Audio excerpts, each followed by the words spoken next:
Olá, pessoal. Esse é o Santa Contingência, seu podcast sobre análise do comportamento e psicologia.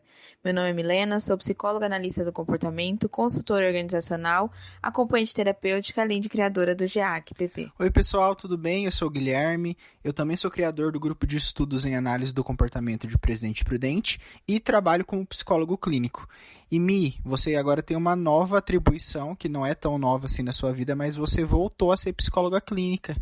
E esse é um dos motivos pelos quais a gente decidiu fazer também esse especial, né? Então fala um pouquinho, antes da gente começar as nossas discussões, dessa sua volta à clínica.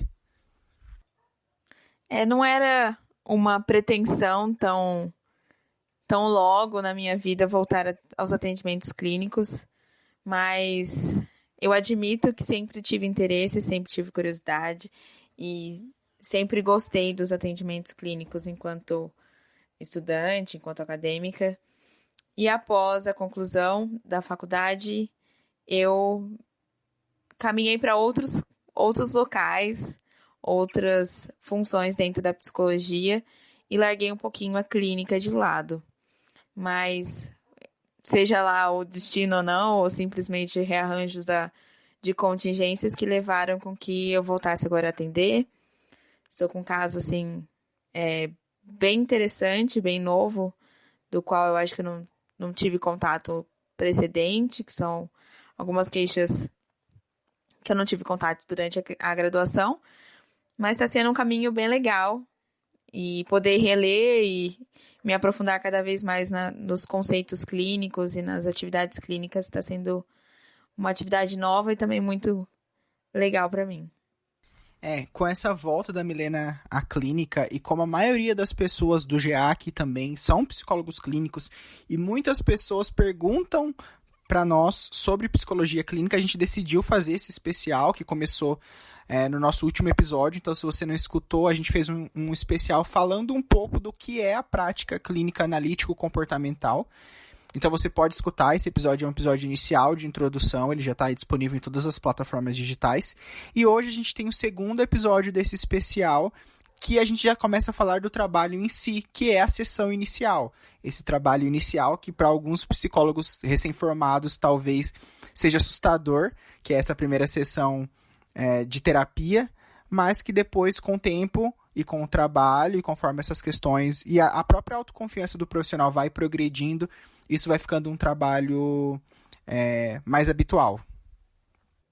Eu não diria que seria só para as pessoas recém-formadas ou os profissionais atuantes após a graduação. Eu diria que esse período de ansiedade que antecede ao primeiro atendimento clínico de qualquer cliente acontece também durante a graduação, né? Quando a gente não sei como que é a grade de todas as universidades, não tenho conhecimento de como cada um esteja vivenciando isso, seja se acaso vocês estiverem na graduação, mas eu lembro de quando foi meu primeiro atendimento em triagem, que foi o primeiro contato clínico que a gente tem. Não é ainda uma clínica, mas a gente tem que ter uma abordagem clínica naquele momento. Então, era bem ansiogênico, porque eram vários clientes num plantão, a gente tinha que diagnosticar, se assim podemos dizer, mas ao menos dar um CID ao final daquela entrevista e um encaminhamento, e como aquilo era medonho naquele momento. Eu lembro de todos os meus...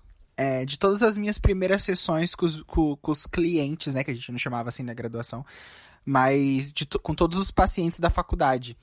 Então, para mim, eu lembro, por exemplo, do estágio de triagem, as primeiras sessões eram muito difíceis, porque eu acho que esse peso do diagnóstico, que eu acho, enfim, fica aqui uma crítica à nossa universidade, ao Noeste, que nos formou, isso é péssimo. Você conhecer a pessoa em 50 minutos e você, estudante, na metade do curso, ter que dar um CID para uma pessoa. Então, esse peso, eu percebia que eu estava mais focado naquele momento em fechar um diagnóstico do que de conhecer a pessoa que estava ali na minha frente, de entender, claro que entender a função não era nenhuma coisa que eu tinha na minha cabeça naquele estágio, mas quando eu fui para processos clínicos em análise do comportamento clínica, né, no último ano da faculdade, Eu não tinha esse problema de ansiedade e as sessões iniciais nunca foram Claro que tinha ansiedade de querer fazer, de querer começar, de querer conhecer quem era o cliente, mas eu nunca tive ansiedade do trabalho em si, de ficar com medo de não saber o que perguntar, ou ficar com medo do assunto morrer e não ter para onde ir, porque eu acho que quando a gente estuda e a gente se prepara e a gente lê, não sei se a Mi vai indicar o texto em si, mas nós tivemos um texto e leituras, enfim, de entrevista e análise do comportamento muito bons, que deram um suporte muito legal na primeira sessão, então eu tinha mais ansiedade de começar o trabalho do que ansiedade como medo, assim, das sessões em si. Eu acho que esse momento inicial, ele é preocupante, principalmente no momento em que a gente não conhece o indivíduo.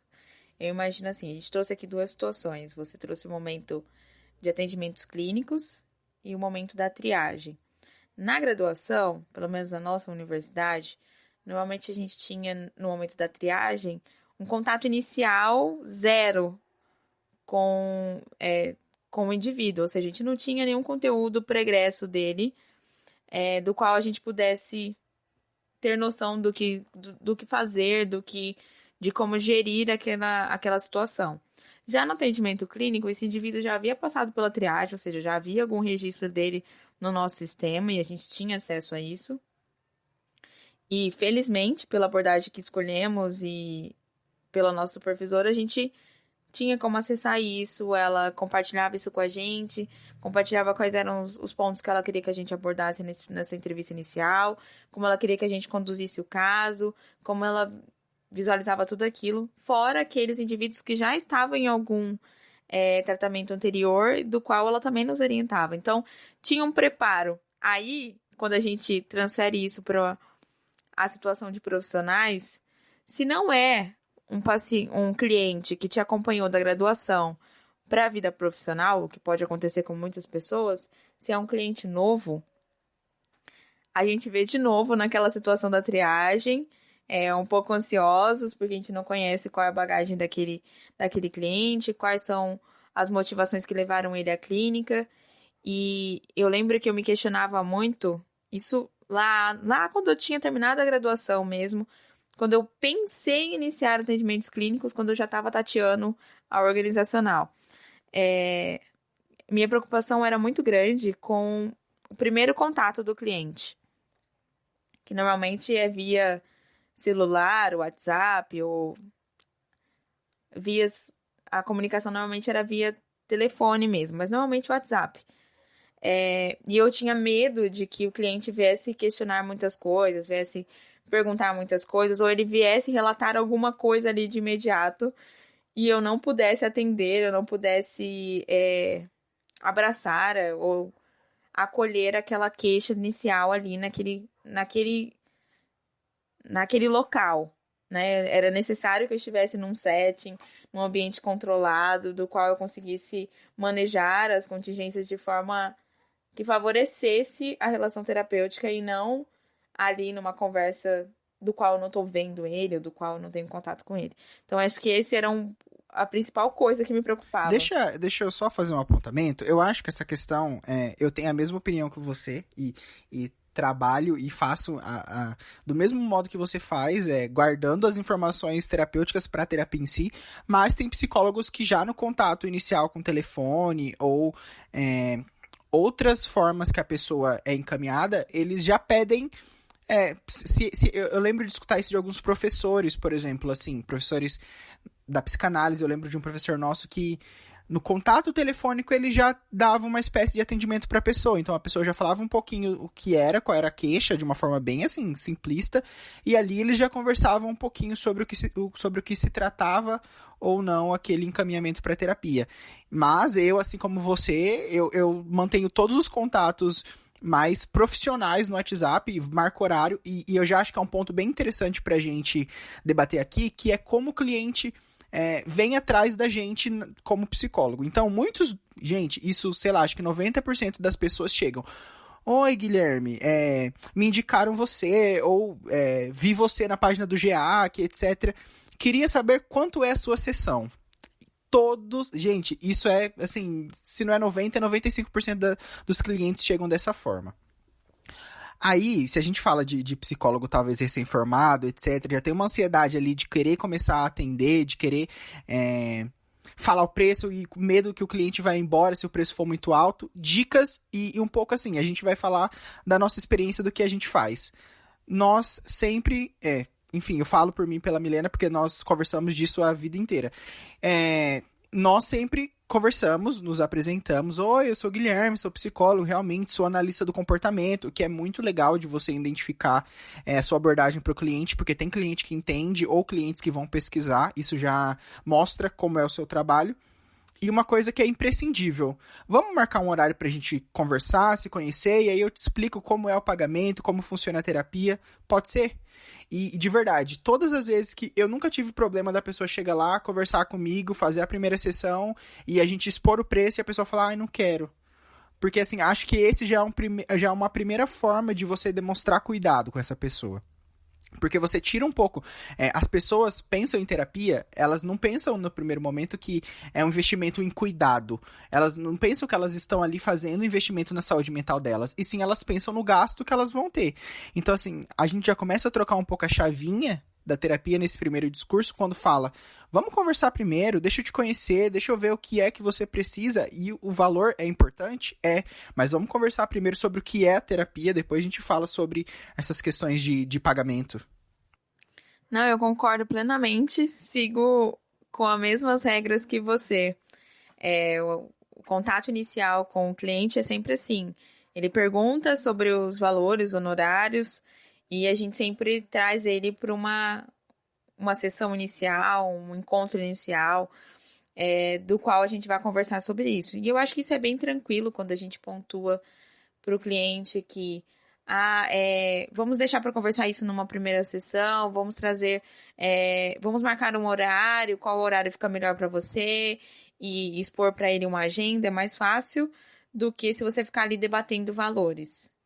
Até porque eu acho que isso já cria ali um atrito, ou pode-se criar um atrito na relação terapêutica, e isso já limita algumas situações mais para frente. Então tá, o cliente chegou, pegou seu número com alguém, te ligou ou te mandou mensagem pelo WhatsApp e vocês acabaram marcando o primeiro horário para sua terapia, para a terapia do cliente, enfim, para o seu primeiro atendimento. Vamos imaginar que a gente está falando com psicólogos recém-formados que ainda não começaram a fazer esse trabalho de clínica. Claro que aí você já tem que ter de antemão o seu espaço de atendimento, seu local, ter essas questões todas organizadas, estar em dia com CRP, enfim. Uma coisa que eu sempre faço, e assim, eu sei que a gente falou que a ansiedade passa um pouco na medida que você vai ficando mais autoconfiante, mas toda vez que eu vou começar um processo novo de terapia, eu dou uma lida em textos iniciais. Então, assim, eu indiquei o livro Clínica Analítico Comportamental no episódio passado, e lá tem uma seção muito legal que fala sobre essas entrevistas iniciais. Então é um texto que pelo menos uma vez por mês eu dou uma olhada, releio, ainda mais agora que a gente está tendo muita procura pela terapia online, né? Então, assim, sempre dou uma relida naquelas questões iniciais, porque às vezes a gente está tão imerso em intervenções mais diretas de outros clientes que a gente esquece um pouquinho de como se portar nesse período inicial aí da terapia. Mas, enfim, então o cliente marcou o horário e vem para a nossa primeira sessão. Mi, como que é para você esse primeiro momento? Como você faz? Quais são suas dicas? Eu acho que enquanto terapeuta, minha primeira preocupação é chegar antes. O quanto antes possível. Chegar ali com 40 minutos a 30 minutos antes do horário da sessão do cliente. Verificar se está tudo certo em relação à sala. Se você está disponível, tem disponível ali alguns materiais para poder fazer coleta dos dados. Eu não uso anotações durante as sessões, somente na sessão inicial, porque eu acho que é crucial a gente anotar uma data, número, idade, algumas coisas assim. De resto, eu não tenho o hábito de anotar, eu anoto depois da sessão coisas que eu acho importante e arquivo junto com com o caso. Mas, normalmente, na sessão inicial pego uma folha sulfite, ou pode até ser uma folha com pauta mesmo, e deixo ela limpa, livre, em cima da mesa, com uma caneta, para que eu possa anotar, e sempre disponível ao cliente, né?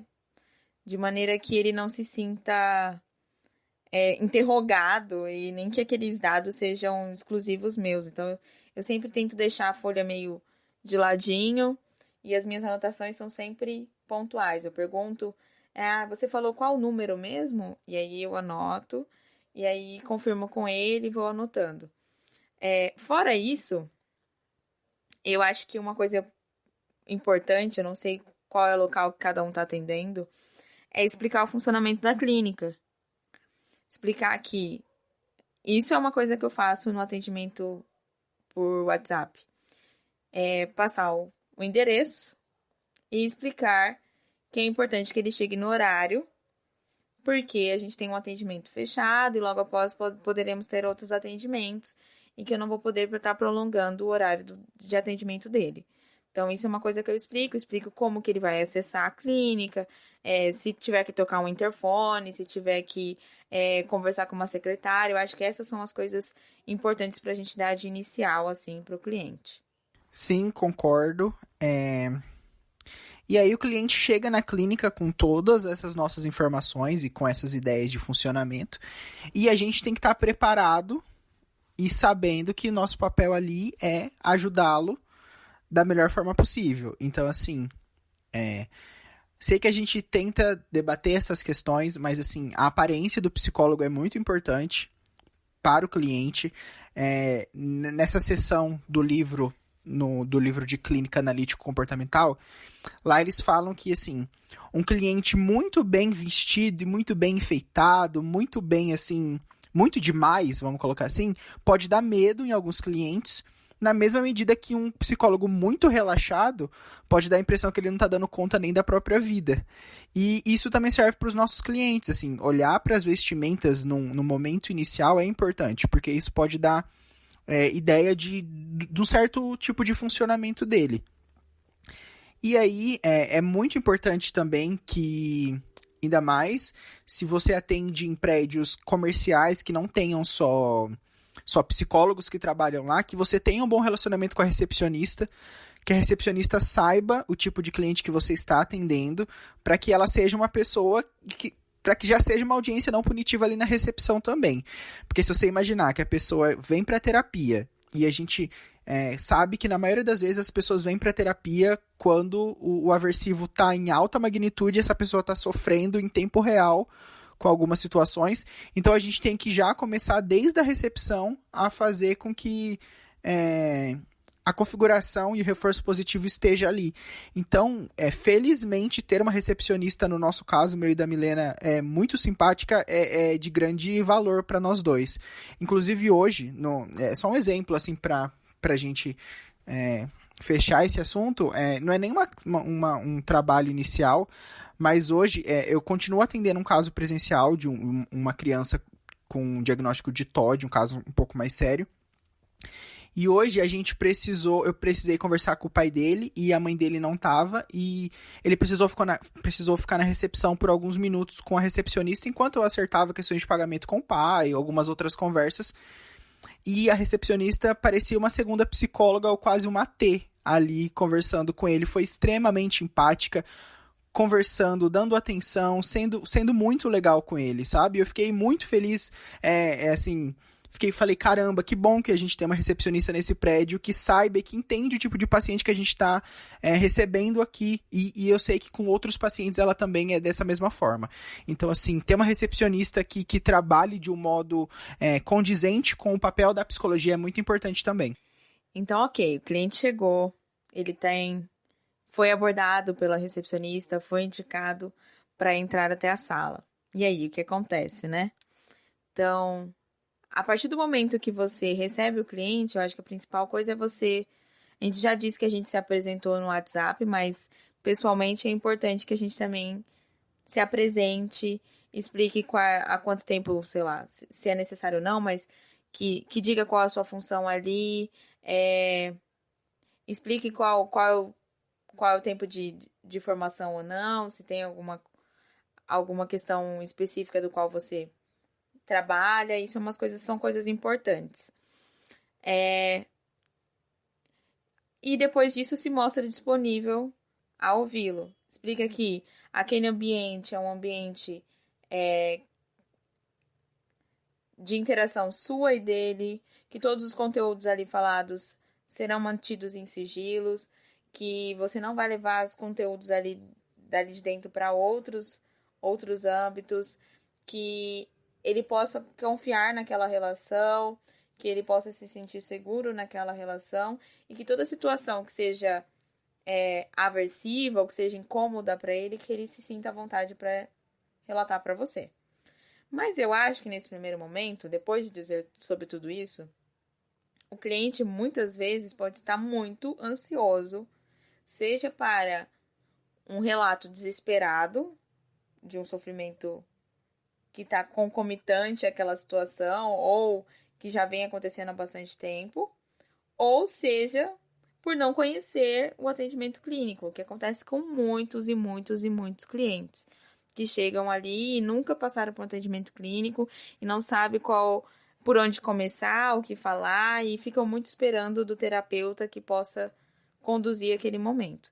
Então, eu acho que a primeira coisa é acolher aquele indivíduo, explicar, perguntar se ele já teve algum atendimento anterior, se ele conhece como funciona a terapia, explicar como funciona uma terapia, e ao mesmo tempo trazer uma relação mais pessoal naquela relação. Trazer algo sobre o ambiente em si, falar um pouco sobre o tempo, sobre como foi a vinda dele até aquele local, perguntar sobre como foi o dia dele, coisas assim aleatórias, que sejam mais simples dele explicar naquele momento, do que a queixa em si, que pode ser muitas vezes ser muito ansiógena para ele. A gente está falando de uma construção, né? A gente está falando da construção da relação, da construção do que vai ser a aliança e a relação terapêutica. Então a gente tem que ir aos pouquinhos também, porque mesmo, a gente sabe, mesmo sendo um processo terapêutico, poucas pessoas entram em terapia. Então são coisas diferentes. Eu acho que é imprescindível isso que a Milena falou. Nós temos que tomar frente nesse primeiro momento de apresentação, porque é o nosso trabalho e a gente sabe como funciona. Então, é exatamente isso que a Milena falou. Eu sempre chego, me apresento, falo que eu sou analista do comportamento, se é um dado relevante, falo onde eu me formei, etc. E também, de cara, a gente tem que perguntar se a pessoa já fez alguns outros processos de terapia ou se conhece como funciona a terapia. Porque a gente puxa para uma coisa muito importante que vai fazer muita diferença, que é explicar o sigilo. Explicar para essas pessoas e garantir para elas o sigilo e todas as questões que envolvem o nosso código de ética é importantíssimo para que ela comece a confiar em você. E eu acho super interessante porque após essa primeira apresentação a gente vai para perguntas clássicas e iniciadoras que a gente ouve e muitas pessoas até zoam que o psicólogo fala só: o que você pensa sobre isso? Ou então, o que te trouxe aqui? Por que você buscou terapia? Mas, assim, são pequenas perguntas que vão fazer com que o cliente abra a queixa dele para você ali. E eu acho interessante que eu tô falando muito desse livro que eu indiquei no episódio passado, porque basicamente nós fizemos uma referência bibliográfica desses capítulos de encontro inicial e de um outro livro sobre entrevista clínica que a gente vai falar também no final. E eu acho muito bonito, até poético, né? É que no capítulo 12, que chama A que eventos o clínico analítico comportamental deve estar atento nos encontros iniciais, da Alda Marmo, ela fala que ela está explicando um pouquinho da terapia e ela fala assim que chega que quando o cliente senta na frente dela, ela fala para ele: então, o que te traz aqui? E aí ela colocou um poema do Carlos Drummond de Andrade que, assim, casou perfeitamente sobre como é a terapia. Que o poema se chama Certas Palavras. Certas palavras não podem ser ditas em qualquer lugar e hora qualquer. Estritamente reservada para companheiros de confiança. Devem ser sacramente pronunciadas em tom muito especial, lá onde a polícia dos adultos não adivinha nem alcança. Entretanto, são palavras simples. Definem partes do corpo, movimentos, atos do viver que só os grandes se permitem. E a nós é defendido por sentença dos séculos. E tudo é proibido. Então, falamos. Eu acho, assim, que é poético, é bonito e mostra sobre como é a terapia. E depois ela continua falando no texto que, a partir do momento que o cliente começa a contar a história dele, a gente vira o secundário. É aquilo que eu falei quase agora, que nós temos que tomar a frente. A partir do momento que o cliente começa a se mostrar na terapia, o psicólogo vira um secundário, não na medida que ele não vai ser importante, mas na medida que a gente começa a assistir a história do cliente. Então ele vai contar a história dele e a gente tem que começar, desde aquele momento, montar as nossas hipóteses e já ter o raciocínio de análise funcional, porque as intervenções e a análise funcional não começa no momento específico da terapia. A análise funcional é o nosso raciocínio, então isso tem que estar presente desde o começo dos nossos pensamentos, enfim, do momento que a gente está escutando a história do nosso cliente. Para mim, depois de formada, e até no meu último ano de graduação, enquanto eu estava no estágio clínico, não fiz uso de anamnese, assim, rigorosamente, de maneira a trazer os dados do nascimento até o momento atual do cliente. Não faço mais esse tipo de uso, assim, criterioso. Hoje, eu tenho o hábito de trazer a queixa e, a partir da queixa, levantar o que eu acho relevante ou não para análise daquele comportamento que está sendo ali elencado. Então, o que eu acho importante nesse contato inicial é os dados pessoais do cliente, o núcleo familiar, a aparência dele naquele momento, como que ele chegou até o tratamento, toda a história de vida dele, a ontogênese, os comportamentos que motivaram ele a ir ao tratamento, a maneira que ele vai descrever as queixas dele, e aí entra o papel do analista, que é de tentar trazer aquilo para uma descrição operacionalizada daquilo. Então, tipo, tá, isso acontece, mas acontece em quais situações? E o que acontece depois? Tá, entendi. Mas isso acontece também em outros contextos? E também tentar levantar com a pessoa dados como frequência, intensidade, tudo isso eu acho que são coisas importantes nesse primeiro contato. Mas acho que é interessante que a gente não faça disso uma coisa maçante, que seja como uma história contada pelo sujeito. Que ele venha, senta, ele explica, tô muito ansioso e o que me fez procurar a terapia é porque eu tô me sentindo muito ansioso. Ok, beleza. Primeiro ponto é perguntar para aquele indivíduo o que é isso. Tá, você está me dizendo que você está muito ansioso. Mas o que você quer dizer quando você está me dizendo isso? O que acontece normalmente nesses momentos de ansiedade? E aí ele vai trazendo aqueles relatos.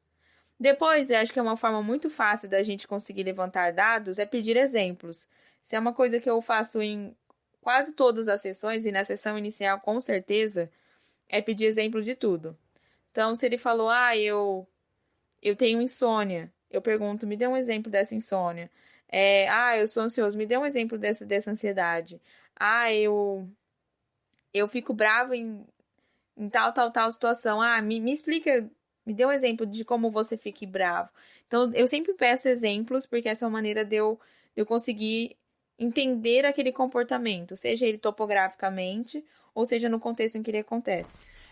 Um erro muito comum de terapeuta iniciante, seja da análise do comportamento, que é o que a gente tem mais contato, é aceitar diversas descrições que são só topográficas. Então, assim, nossa, minha queixa eu tô muito angustiado, tô muito ansioso, sou ansioso o dia inteiro. Então, essas descrições, elas são importantes? São, mas pro analista do comportamento, ele tem que ir além, tem que perguntar exatamente qual é essa ansiedade, o que é, descreva essa angústia. Eu lembro que a nossa supervisora, ela falava assim, gente, quer um termo mais abstrato e amplo do que angústia?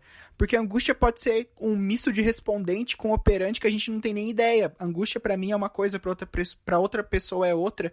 Então, a gente não pode se acomodar nessas pequenas questões, nessas classificações que a gente nem tem contato do que é. E muitas das vezes a gente se apega a falar assim, mas o cliente não sabe se descrever, mas o cliente talvez ou ele não quer falar ou ele não teve treino de autoconhecimento e de autodescrição do seu próprio sentimento e do seu próprio comportamento. Tá, mas a terapia tem como objetivo o autoconhecimento. Então, a gente tem que começar a elencar perguntas para que o cliente comece a se olhar. Então, assim, como que você se sente nesse contexto? Como que você se sente na presença da sua mãe? Como que você se sente no seu trabalho? Isso, claro que devem ser perguntas contextuais às queixas, contextuais às que o cliente vem trazendo durante essa história inicial, porque é muito importante... E isso é até engraçado, porque alguns clientes chegam e falam assim, nossa, eu planejei muito o que eu vou te falar na primeira sessão. Então, existe até uma eleição de quais são as queixas mais importantes, das coisas que eles querem falar primeiro, das coisas das quais eles acham mais relevantes que você saiba na primeira sessão. Então, as perguntas têm que ser muito contextuais com o que eles estão falando, porque uma coisa muito importante da primeira sessão é que o psicólogo ouça mais do que aponte. E isso é uma coisa muito difícil, porque a gente sabe que tem alguns psicólogos ainda mais, não sei, pensando em questões de terapeutas iniciantes ou terapeutas que enfim, tem uma prática um pouco fora da análise do comportamento, é querer questionar muito e querer talvez já na primeira sessão devolver alguns apontamentos. E a gente sabe que não é esse o papel da primeira sessão, porque a gente tem um conceito muito famoso na análise do comportamento, que é a audiência não punitiva. Nós temos que, nesse momento, acolher o cliente mais do que qualquer outra situação. Acolher, escutar e fazer com que o cliente tenha confiança para voltar das próximas vezes. Porque desde a primeira sessão, é aquilo que a gente comentou, o relacionamento já está sendo construído. Então, a audiência não punitiva, ela tem muito... tem muito valor no sentido de que a maioria dos comportamentos que o cliente talvez vá relatar na terapia são comportamentos que vêm sendo punidos ou comportamentos que estão sendo envoltos em controle aversivo. O objetivo da terapia é fazer com que esses comportamentos que foram punidos ou comportamentos que são socialmente recusados aconteçam verbalmente na terapia. Então, que ele fale sobre isso e que vocês trabalhem essas situações.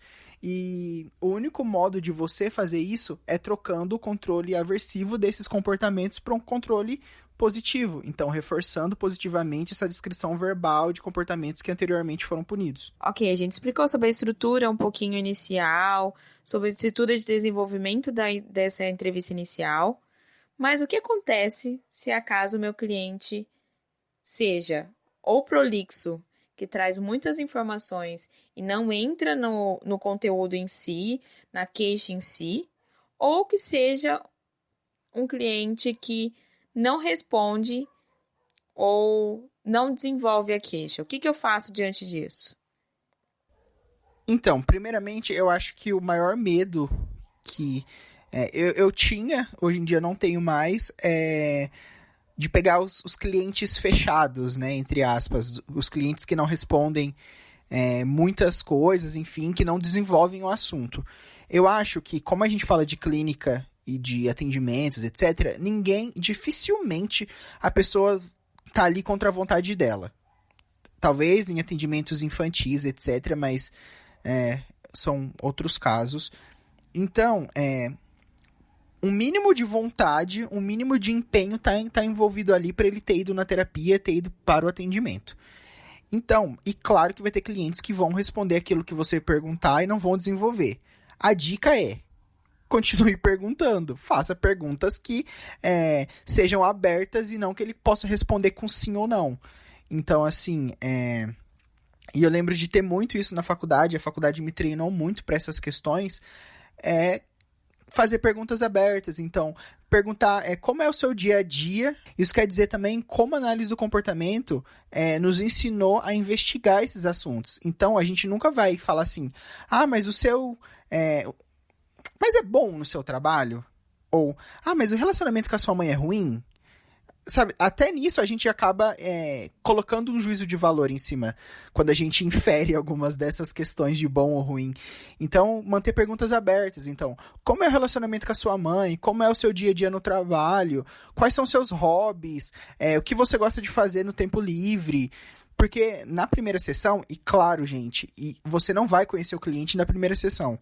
A primeira sessão, ele vai fazer um apanhado geral das coisas que ele acredita que sejam relevantes para a terapia, mas você vai conhecendo ele na medida que o processo for andando. Isso talvez demore 10, 12, 15 encontros, 15 sessões. Porque se a gente parar para pensar que se a gente pegar em média, sei lá, um cliente de 20 anos, são 20 anos vivendo a ontogênese dele, né? E a cultura e a filogênese, enfim. Então é muito tempo para você descobrir em uma sessão. Então acho que para o cliente fechado, as perguntas abertas que, de certo modo, vão fazer com que ele elabore um pouquinho mais, que ele fale, que ele dê mais informações, e aí o psicólogo tem que atribuir uma outra postura frente às perguntas, perguntar um pouquinho com mais frequência. Não deixar tom solto para que o assunto morra, mas acho também que o silêncio não é o terror que as pessoas acham. Acho que o silêncio às vezes é indicativo na terapia e alguns psicólogos têm medo de deixar o assunto e o silêncio acontecer, mas algumas vezes é importante. Eu acredito assim. Concordo plenamente com o que o Guilherme falou em relação a trazer perguntas mais abertas, a não fechar o diálogo, a não ser inquisitivo, né, de dizer isso ou aquilo, a não pôr juízo de valores no que o cliente está trazendo. Tudo isso acho que são questões muito importantes e que fazem muita diferença no contato inicial com o cliente e também ao longo da terapia de modo geral. Mas uma coisa importante é entender que entender aquele sujeito que ali está na sua frente. Se ele tem alguma limitação na descrição, e isso talvez pode ser um dado muito relevante, vamos supor aí que você pegou um indivíduo com pouca habilidade social e que talvez as questões a serem trabalhadas em clínica sejam habilidades sociais, muito provavelmente ele não vai saber se descrever, ele não vai saber elencar suas queixas, no máximo ele vai saber dizer o que as outras pessoas apontam nele. E isso tudo tem que ser trabalhado e tem que ser levantado ali naquele momento para que você possa delinear o que vai ser, qual é a continuidade daquele tratamento, como que vai se dar a terapia em si. Então, você tem que estar armado o suficiente para conseguir retirar essas informações desse sujeito. Então, vamos supor nessa situação de um indivíduo com pouca habilidade social, que não tem repertório de descrição e de elencar suas queixas, que chegou muito provavelmente por queixas de outras pessoas que percebem uma inabilidade social dele e que não consegue trazer muitas informações. O que é possível do analista, o que é possível do terapeuta fazer naquele momento? Trazer questões, aí sim eu acho que é muito válido nós termos sido treinados na anamnese lá atrás, porque aí sim é importante. Com esses indivíduos, muito provavelmente você vai ter que pegar na mão no sentido figurativo, de dizer, tá, você sabe que o seu amigo falou isso e ele te indicou que você viesse aqui. Então vamos entender um pouquinho. Me fala um pouco sobre a sua infância, como que era, e aí sim você vai trazer aspectos mais históricos da vida dele para que você possa estar puxando algumas coisas. Porque muito provavelmente ele não vai conseguir descrever, isso acontece hoje dessa forma, antes isso era de tal forma, eu mudei em tal momento, não, isso sempre foi assim. Muitas vezes ele não vai ter essa facilidade. Então, talvez seja mais necessário que você puxe mais esse conteúdo. Aí, vamos pro inverso. Você tá lá com um sujeito, muito provavelmente com um diagnóstico de bipolaridade, no estado de mania, em que se descrever e descrever-se a si e se vangloriar das suas atitudes é algo corriqueiro. E que ele tá nesse momento, e nesse momento ele vai querer falar de tudo, vai querer reparar na sua unha e falar, nossa, como a sua unha tá linda, nossa, que lindo aquele quadro ali, e falar sobre qualquer coisa, menos da queixa em si. O que você vai fazer com isso? Ali também é necessário que você pegue na mão e vamos lá. E tentar tirar daquela conversa, talvez um pouco não tão linear, não tão conduzida, não tão direta, coisas importantes para o processo terapêutico. Ou seja, tirar dali questões necessárias para o processo terapêutico. Perguntar o porquê que ele está reparando na sua unha, ou talvez tirar o reparar na unha para algum aspecto dele, entendeu? Ah, você reparou na minha unha? Ah, que legal. Validar, porque no primeiro momento a gente não quer punir ninguém, não queremos fazer nada, a gente só quer acolher. Valida o que o cliente está te trazendo, mas ao mesmo tempo trazer para o conteúdo necessário da terapia. Olha, ah, tá, você veio até aqui por conta disso. Me explica um pouquinho melhor isso daqui. Então, tentar tirar ele o foco daquelas outras questões e trazer para a questão em si. Eu acho que muitas das vezes a gente só percebe que tem alguns clientes que, vou colocar entre aspas, enrolando na terapia, após algumas sessões. Então, assim, talvez na sessão inicial você percebe, assim, tá, a queixa ficou meio confusa, e tem uma coisa muito importante que eu gosto sempre de fazer, mas eu quero que a gente discuta no final, que é perguntar para o cliente quais são os objetivos dele na terapia. Porque isso é muito importante, traçar metas junto com o cliente e até para você dar uma olhada inicial se os objetivos dele são condizentes com a demanda que você acredita e também com a queixa que ele trouxe para a terapia. Então, às vezes o cliente tem objetivos que são legais, faz uma primeira sessão até interessante, mas nas outras sessões começa a conversar sobre questões simplistas, questões de dia a dia, e você percebe que a pessoa não está entrando em contato mesmo com a ideia da terapia. E isso leva um tempinho para você conhecer o funcionamento do cliente, etc.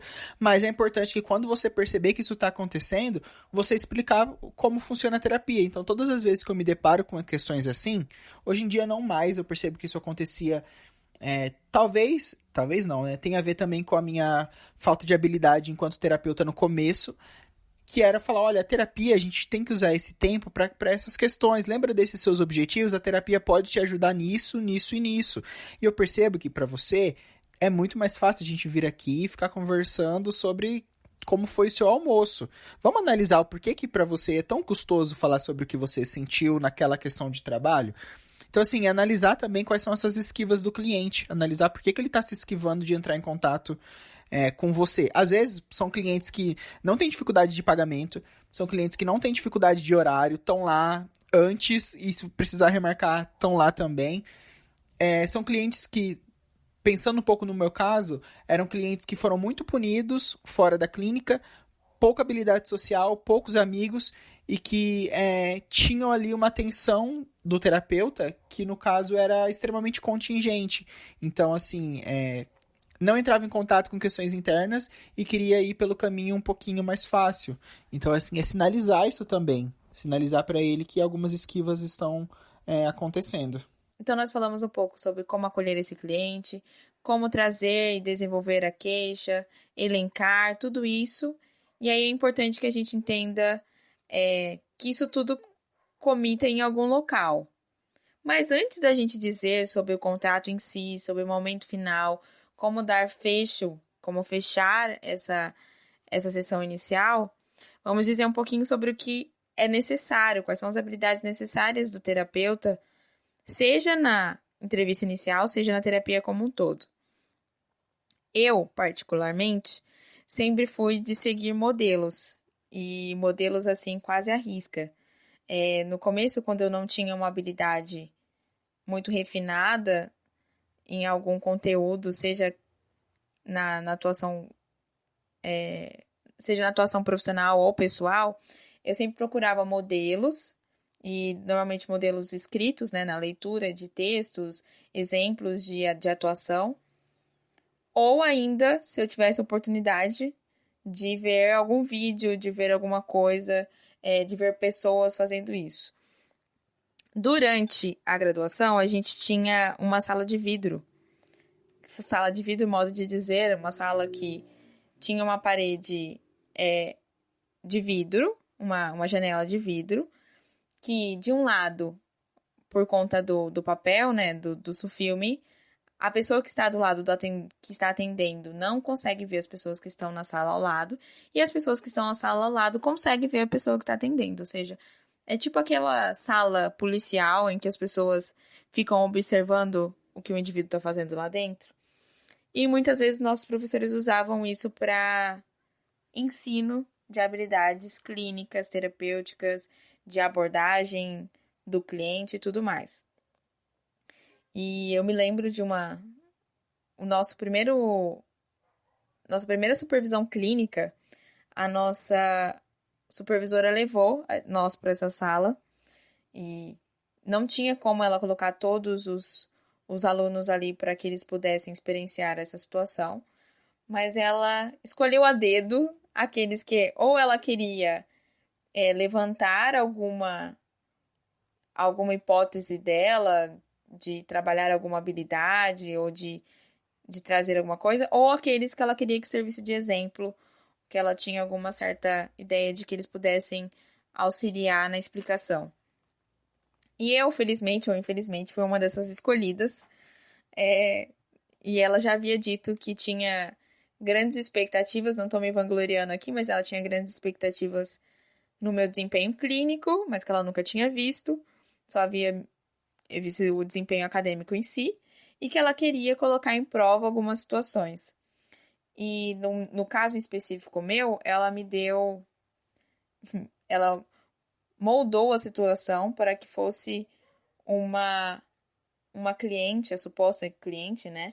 Fosse uma pessoa prolixa, que falasse muito, que ficasse falando sobre qualquer coisa, que tentasse pegar em mim, relar em mim, mexer nas coisas da sala.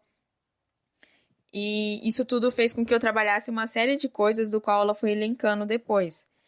Que nesse livro, que depois ao final eu vou citar para vocês, traz um pouquinho, que é as habilidades do terapeuta.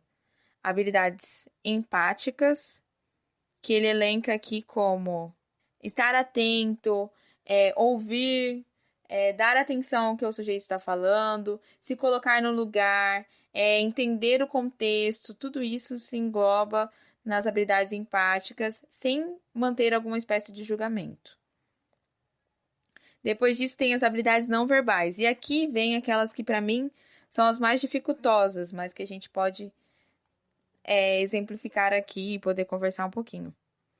Que é ter uma voz modulada, suave e firme, ter uma feição neutra, não esboçar tanto sorrisos, mas também uma cara carrancuda, olhar diretamente nos olhos do cliente, balançar de vez em quando a cabeça, sorrir às vezes, gestos com as mãos, a velocidade da fala, a expressão do a gente deve estar com o corpo relaxado, uma postura corporal adequada. Então, tudo isso são coisas que, mesmo que indiretamente, possam influenciar na relação com o cliente.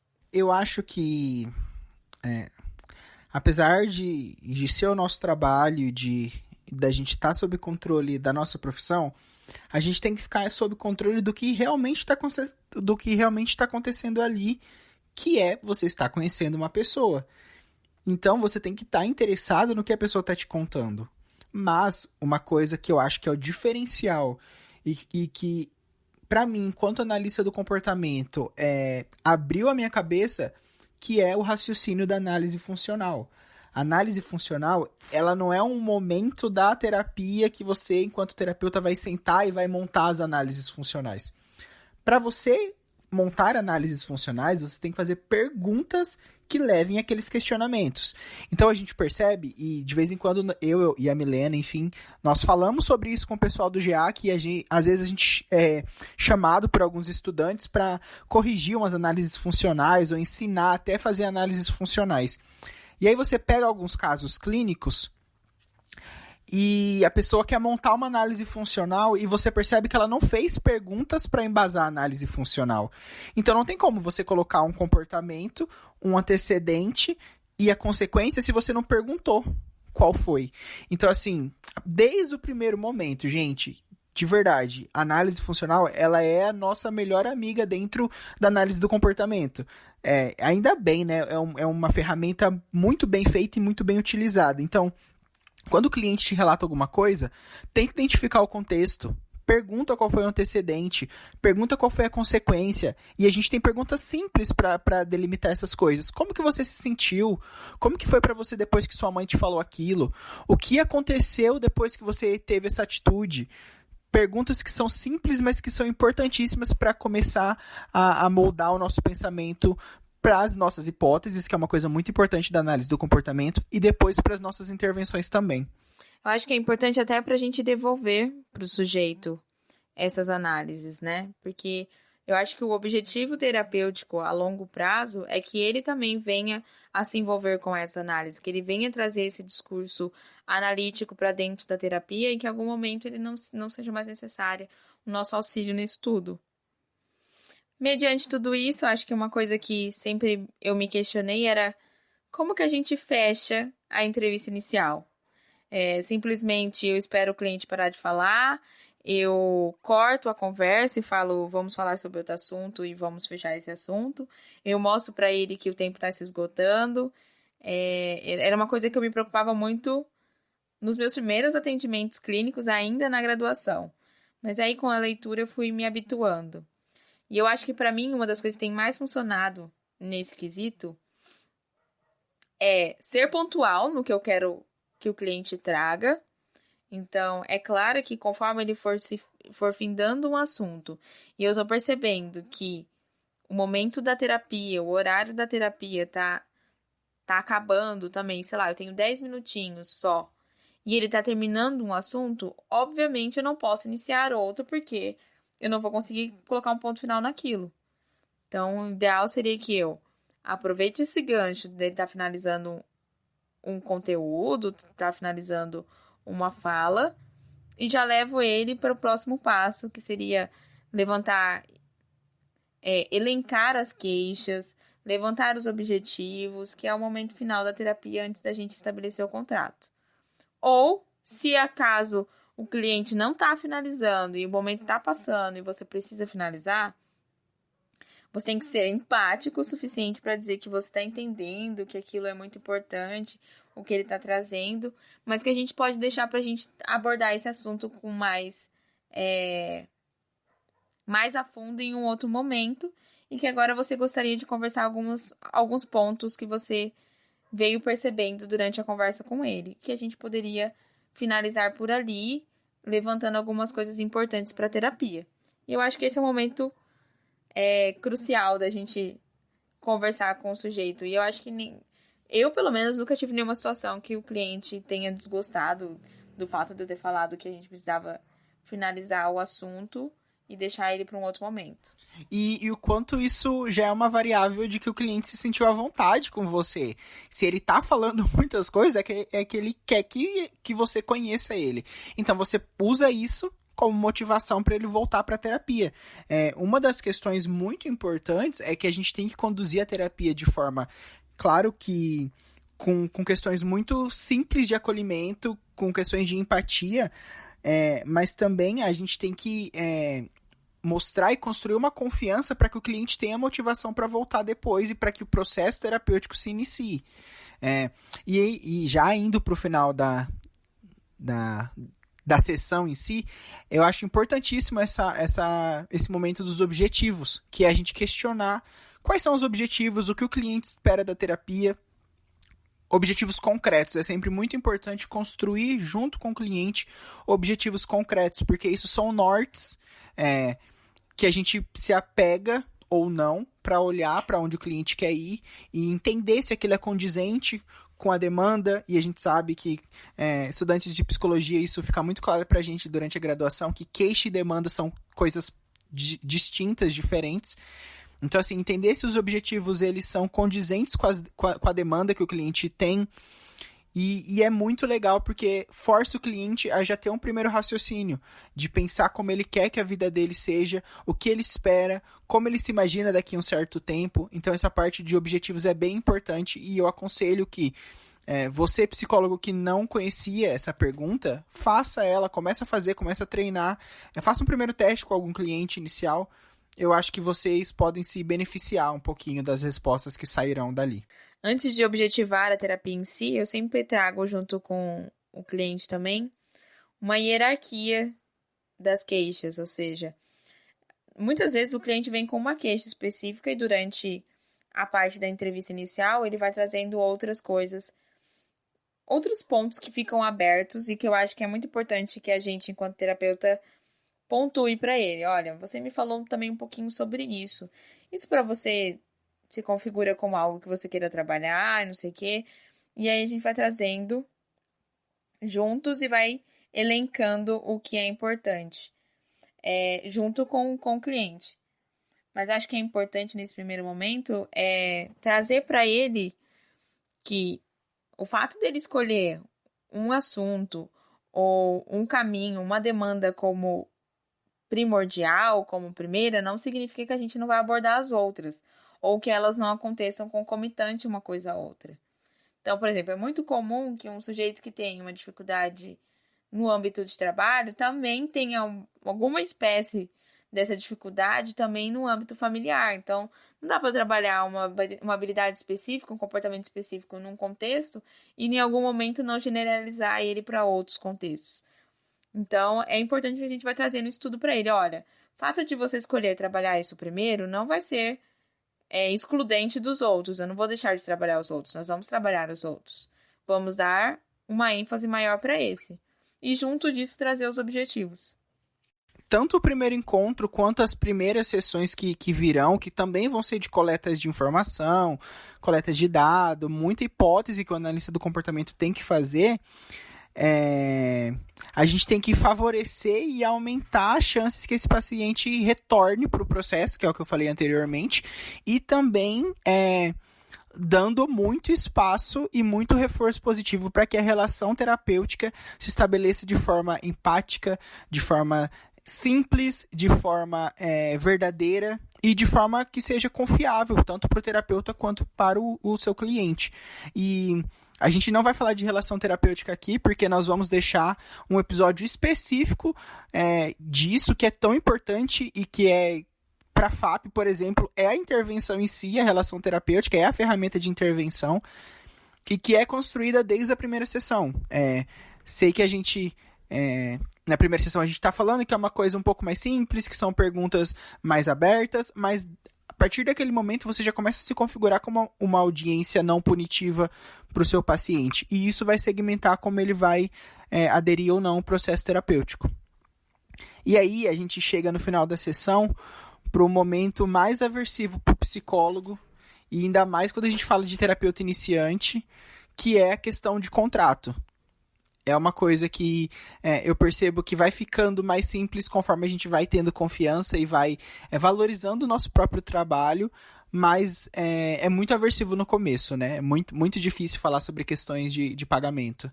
Eu acho que a questão do contrato deve começar se especificando a importância e o quão é efetivo o trabalho do psicólogo. Então, contrato, para mim, engloba desde você delinear com aquele sujeito qual o horário que ele vai escolher, qual é as necessidades e as regras mediante aquela escolha daquele horário. Então, assim, dizer para ele que nós vamos fazer encontros semanais de 50 minutos ou 1 hora, normalmente, com horários fixos. Esse horário é seu, é um horário que eu vou estar reservando unicamente para você. Então, é importante que você entenda que se houver qualquer situação, você tem que me avisar com antecedência, e da minha parte também fico comprometida em te avisar mediante alguma situação, e que mediante alguma falta, não cumprindo com esse horário, os honorários devem ser pagos, o horário continua reservado, não vai ter ninguém fazendo uso dele. Se for necessário mudar o horário para um outro horário, a gente tem que conversar previamente sobre isso. E que se ele chegar também... Desculpa te interromper, mas assim... como o horário é dele, se ele chegar com meia hora de atraso, não é que o horário dele vai começar, por exemplo, das 4h30 e vai às 5h30. O horário dele vai começar às 4h30 se ele for para terapia e vai acabar às 4h50. Então ele vai ter 20 minutos de atendimento, de sessão. Então ele tem que entender que aquela hora é exclusiva, é reservada para ele. Se ele quer usar 5 minutos, se ele quiser usar 10 minutos... ótimo, mas o pagamento deve ser feito porque a gente está falando do nosso trabalho e ele vai usar a hora ali que foi exclusiva. Claro que isso vai envolver uma análise mais aprofundada para entender o que está acontecendo, por que desse atraso, por que dessa esquiva, dessa fuga, enfim, mas tem alguns clientes que acham que porque ele atrasou 20 minutos, porque ele atrasou 15, esses 15 minutos vão ser contemplados a mais na sessão. E não é assim, o nosso horário começa e termina com questões marcadas, horários delimitados. Então, para mim, eu acho que esse é o ponto principal do contrato, é trazer a importância daquele momento ali com aquele sujeito, dizer que ele é um sujeito único no processo de terapia com você, que aquele momento reservado dele é unicamente dele, que aquela sala é de uso dele, explicar que ele pode fazer o uso geral da sala, explicar sobre o uso do ambiente como um todo, se você trabalhar num prédio comercial, explicar que existem o banheiro, que existem todos esses locais que ele pode ocupar, que ele pode estar sentado na sala de espera, se ele desejar chegar um pouco antes ou algo do tipo. Tudo isso eu acho que é importante de explicar agora no momento final, que é o momento do contrato. E aí sim entrar no assunto dos honorários em si, no valor em si a ser cobrado. E eu acho que uma coisa muito importante para o terapeuta, seja ele inicial ou seja ele trabalhando há muito tempo, é delimitar seus valores mediante uma média geral. Ou seja, a gente já tem lá uma tabela de honorários do CRP de cada estado. Eu juro que aqui em São Paulo a gente é muito discrepante a atuação de um psicólogo para outro, então a gente tem que trabalhar numa média disso tudo. Mas eu acho que a gente não pode, em nenhuma hipótese, desvalorizar o nosso trabalho. Eu acho que é importante a gente entender os valores pagos pela manutenção do local. Então, se você está num local bem localizado, se você tem uma sala grande ou suficiente para o atendimento clínico, que disponibiliza ar-condicionado, que disponibiliza não sei o que lá. Se você tem tudo isso tem que estar contabilizado dentro do seu atendimento clínico. Então, esse valor está saindo do seu bolso. Então, não adianta você cobrar o valor da sala, você tem que cobrar o valor da sala mais o seu atendimento. Então, se sua sala custa aí, em média, R$20 por sessão, você tem que englobar ali mais o valor do qual é o seu trabalho em si. E sem medo de dizer para o cliente que ele tem que pagar toda a sessão, que toda a sessão aquele valor deve ser pago, que se houver alguma mudança nesses tipos de pagamento, se for mudar para, pagamentos quinzenais ou pagamentos mensais, a gente tem que ter isso conversado antes, mas que é preferível que ele paga na sessão. Acho que uma coisa muito importante. O contrato, ele é uma ótima ferramenta para você já entender como o cliente vai lidar com regras. Então, assim, porque o contrato nada mais é do que uma limitação de regras. Então, o nosso atendimento vai ser esse horário, nesse dia, o valor é esse. Claro que quando a gente fala de regras, a gente não está falando que essas coisas são perpétuas ou que elas são imutáveis. Eu, por exemplo, dependendo, já ouvi e já ponderei muito sobre valores de sessão com clientes que falam e a gente conversa e a gente, enfim, eu acho que é legal do psicólogo escutar também o que o cliente tem a trazer nessas questões de honorário, porque a gente sabe, ainda mais, a gente já estava vivendo isso, mas ainda daqui para frente a terapia é um gasto, é um custo, e a gente está vivendo um momento assim, ímpar em questões econômicas. Então, entender também, caso o cliente reclame do seu preço, tenta entender de onde vem aquela reclamação, tenta ver se você consegue abarcar um pouquinho do que ele está te dizendo. Eu acho que é importante. Uma coisa que é muito importante para a primeira sessão, que a gente não falou especificamente disso, mas caso você esteja lidando, por exemplo, com paciente depressivo, paciente com algum transtorno psiquiátrico um pouquinho mais sério, é importante que você pergunte e investigue se há ideação suicida. Por quê?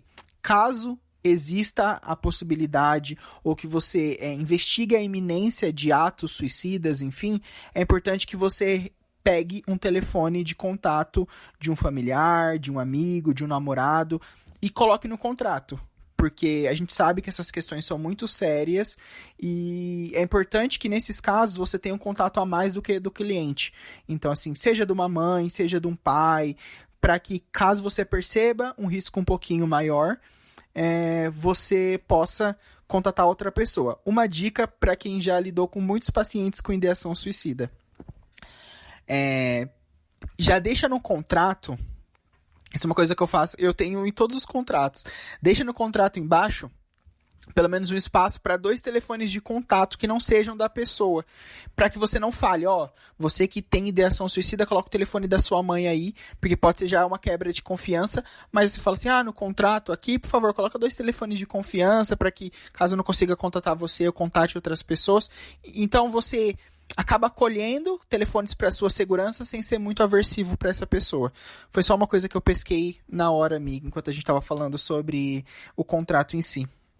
E a gente falou que a primeira sessão é de coleta de dados, enfim, de mais escutar do que de perguntar, mas você tem que mostrar um pouquinho ali para o seu paciente qual é o seu trabalho, o que você acha das coisas que ele elencou.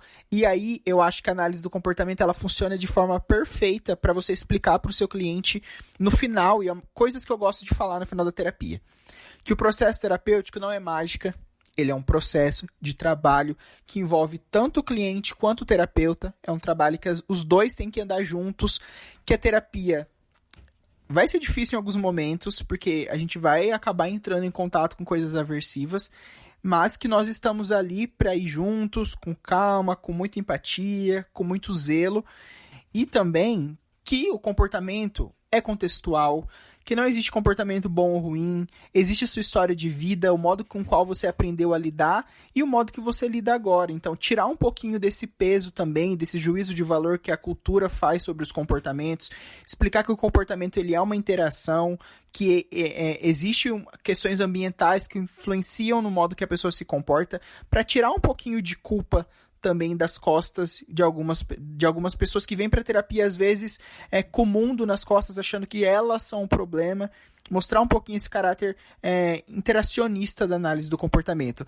Ao contrário também de, talvez, pacientes muito depressivos, de você mostrar o caráter ativo do comportamento.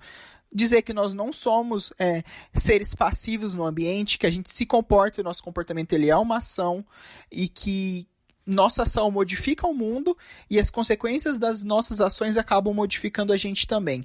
Então, sempre explicar um pouquinho como a análise do comportamento enxerga o processo em si é muito importante, porque acaba engajando o cliente. Então, desmistificar um pouquinho do trabalho, porque a psicologia não é óbvia para essas pessoas. E a gente tem que mostrar o que a gente faz, como a gente enxerga, porque é muito importante que o cliente saiba o modo que a gente trabalha, o modo que a gente enxerga os comportamentos, o modo que a gente vai fazer as nossas intervenções dali para frente. Eu acho que uma última coisa que a gente não abordou e que para mim é muito importante e que é possível da gente tratar isso até numa entrevista inicial, é entender que em alguns casos é trabalhado em uma multidisciplinaridade, então, ou seja, tem vários profissionais envolvidos naquele caso. E eu acho muito importante a gente se mostrar disponível a dialogar, a estar conversando com esses outros profissionais. E o vínculo que caminha entre esses profissionais é o nosso cliente em si. Então, mostrar para ele que você está disponível, que se acaso ele quiser passar o seu número para o psiquiatra dele, para a fono, para fisioterapeuta.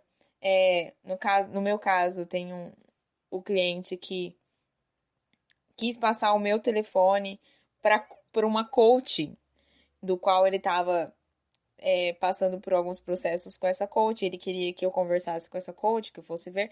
Então, eu acho que, por mais que eu tivesse algumas críticas em relação à prática da profissional, eu acho que era muito necessário para ele que fosse feito esse contato. Então, eu acho isso muito importante, que a gente mostre disponível na relação com outros profissionais também. Principalmente quando está em questão no nosso cliente em si, né? Então, é importante para a gente entender todo o caso clínico, o que vem sendo trabalhado ou o que já vem sendo feito em relação àquilo tudo. Antes da gente terminar o episódio, vamos para as nossas indicações. Vou começar com a minha, que é um complemento do que eu indiquei no último episódio. No último episódio eu indiquei o livro inteiro e agora eu vou indicar capítulos específicos do livro. Eu vou indicar a parte 2 do livro, que começa na página 105. A parte 2, ela tem 3 sessões, na verdade 4 sessões, só que eu quero que vocês prestem atenção na sessão 1, que vai falar sobre encontros iniciais, contrato e avaliações do caso. Engloba o capítulo 10, 11, 12, 13 e 14, que vai falar bastante sobre esses encontros iniciais, essa escuta das primeiras sessões, quais são os eventos que o clínico tem que ficar atento nesses primeiros encontros, vai falar sobre contrato.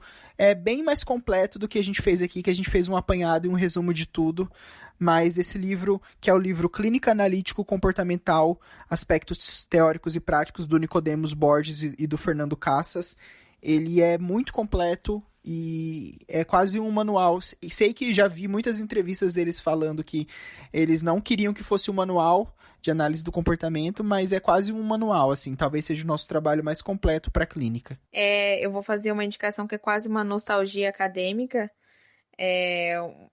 uma literatura bem, bem antiga, porém, pra gente, acho que essas questões ainda podem ser muito contemporâneas. Não sei se vai ter alguma edição mais recente desse livro, mas eu estou indicando hoje Psicologia Clínica Comportamental, a inserção da entrevista com adultos e crianças, de organização da Edvirgens Ferreira de Matos Silvares e Maura Alves Nunes Gongora.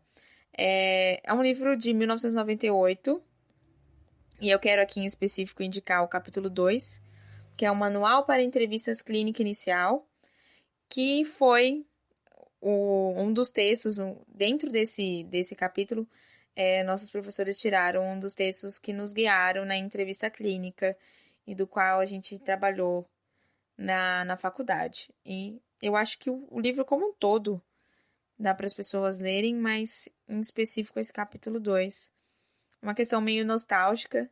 Eu gosto de voltar a literaturas mais antigas, mesmo que seja para panoramas e levantar questões recentes, ou talvez perceber as diferenças, mas eu acho muito importante. Mas mesmo assim, eu acho que esse livro é muito contemporâneo ainda. Pessoal, esse episódio ficou um pouquinho grande, a gente sabe, mas ele surgiu de um encontro do GEAC que a gente fez, porque nós temos psicólogos iniciantes e a gente quis suprir algumas dúvidas desses psicólogos, e acabou que naquela discussão a gente já imaginou esse episódio e a gente trouxe um pouquinho do que a gente discutiu lá para cá. A gente está muito feliz com esse especial de clínica. A gente tem muito mais episódios e muito mais surpresas vindo por aí que a gente quer construir. E acho que o que fica aqui de indicação, enfim, é que ansiedade para o primeiro atendimento, ainda mais se você está saindo da faculdade, se você está dentro dos estágios, é normal. Essas coisas, enfim, são condizentes com o ser humano. A ansiedade é um sentimento normal, é um estado normal do ser humano. Então, seja gentil consigo mesmo. Saiba que mesmo com nervosismo e etc., você vai conseguir fazer. Se você estudar, você vai dar conta de perguntar. Se você souber como fazer uma análise funcional, você vai dar conta de analisar e conseguir montar o seu raciocínio clínico. E essas questões são práticas. Talvez é um pouco arrogante, não sei, da minha parte, falar que essas coisas não afetam mais depois que a gente já está formado, porque já são quase mais de 2 anos trabalhando com isso. Então isso vai ficando prática, vai ficando hábito para mim, para Milene, enfim. Mas a gente só conseguiu esse nível de segurança que não é tão seguro assim porque a gente fez. E esse livro que eu indiquei, que eu venho falando dele há muito tempo, fala que você pode ler todos os manuais de psicologia clínica do mundo. Você só vai saber e fazer psicologia clínica fazendo. Então você vai fazer certo, você vai errar, você vai... enfim, a prática traz a confiança que a gente precisa para fazer e trabalhar com um pouquinho mais de segurança. Então, assim, se você ficou com alguma dúvida quanto a entrevistas iniciais, enfim... Psicólogos formados que ouvem o nosso podcast, conta pra gente se vocês lembram como foi a primeira sessão de vocês pós-faculdade de trabalho. Eu lembro como foi a minha. Foi um pouquinho angustiante, mas foi muito, muito legal. Eu acho que eu tava mais ansioso para começar a trabalhar do que com medo da sessão em si. E então, psicólogos, contem pra gente, vocês que são estudantes também, se vocês já começaram o estágio, contem pra gente, a gente vai deixar um post aqui no feed para vocês comentarem um pouquinho como foi essas sessões iniciais, histórias, enfim, quero ouvir de vocês um pouquinho. Tá? Já de antemão, obrigado, tá, por vocês escutarem o nosso podcast. O nosso primeiro episódio do especial foi, assim, um sucesso. Então, a gente tá muito feliz de estar continuando e feliz com o engajamento de vocês. Antes de agradecer qualquer coisa, eu gostaria de deixar aqui uma indicação também. Dizer que se você ainda está na graduação, ainda está usufruindo de uma supervisão ou algo do tipo, ou ainda nesse momento de pandemia, a gente não sabe como esses encontros de supervisão estão funcionando, mas que você possa, de alguma forma, literalmente sugar a energia do seu supervisor e não ter medo de questionar, de tirar suas dúvidas, seja no aspecto inicial da clínica, seja nas entrevistas iniciais, seja nos aspectos contínuos da clínica. E se você, agora, atuando recentemente, recém-formado, tem condição, consegue abarcar isso, ou consegue participar de algum programa que faça ou realize de alguma forma alguma espécie de supervisão, se engaje nesses locais também, porque isso é muito importante. A gente percebe o quanto o espaço do nosso grupo de estudos, que não tem o viés de supervisão, mas que a gente tenta fazer com que as nossas discussões abarquem também as nossas dúvidas teóricas e práticas, o quanto isso auxilia muito no nosso desenvolvimento clínico, no nosso desenvolvimento profissional, o quanto o contato com outros profissionais é muito importante para a gente e o que veio aprimorando a gente até hoje. Então, se você tem esse contato, seja na graduação com seu supervisor, se você tem esse contato hoje em dia, seja num grupo de estudos, seja num grupo de supervisão, seja com um supervisor, seja com um amigo de graduação, ou que se formou juntos, um amigo profissional, alguma coisa, usufrua disso. Trabalhe em conjunto, traga discussões, façam análises, não tenham medo. Eu acho assim, a gente trabalha numa prática sigilosa, porém, a gente sabe que existem conteúdos que a gente pode compartilhar com os nossos colegas de modo que eles possam nos auxiliar, sem comprometer o sigilo do cliente.